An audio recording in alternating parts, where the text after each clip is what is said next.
गांव के पास एक घना और सुनसान जंगल था, जिसे लोग चुड़ैल का जंगल कहते थे। कहते हैं कि कई साल पहले वहां एक औरत के साथ गांव वालों ने अन्याय किया था। उस औरत की रहस्यमय मृत्यु के बाद उसकी आत्मा चुड़ैल बनकर वहां बस गई। जंगल के पास से गुजरने वाले लोगों के कई खौफनाक किस्से सामने आते थे, लेकिन ज्यादातर लोग इसे सिर्फ अफवाह मानते थे। एक दिन गांव के 4 दोस्त राजू, मोहन, सीमा और नीतू उस जंगल की सच्चाई जानने की ठान लेते हैं। वे आधी रात को जंगल की ओर निकलते हैं। चारों के पास टॉर्च और लकड़ी के डंडे हैं। जैसे ही वे जंगल में कदम रखते हैं, अजीबोगरीब आवाजें सुनाई देती हैं।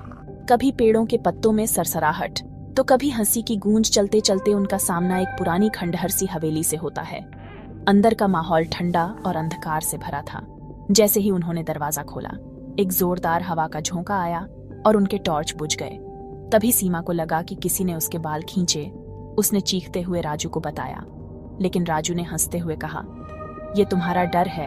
हवेली के भीतर घुसने के बाद उन्हें दीवार पर खून से लिखा एक संदेश दिखा, जो यहाँ आया वो जीवित नहीं लौट पाया।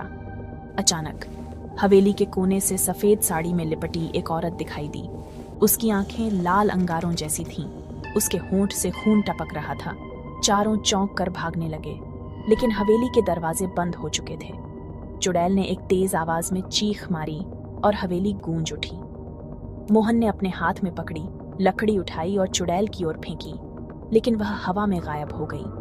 अब चुड़ैल हर ओर दिखाई देने लगी। एक पल वह राजू के सामने, तो अगले पल नीतू के पीछे थी। ऐसा लग रहा था कि उनकी मौत तय है। अचानक सीमा की नजर एक कोने में रखी देवी की मूर्ति पर पड़ी। उसने पूजा का पाठ करना शुरू किया।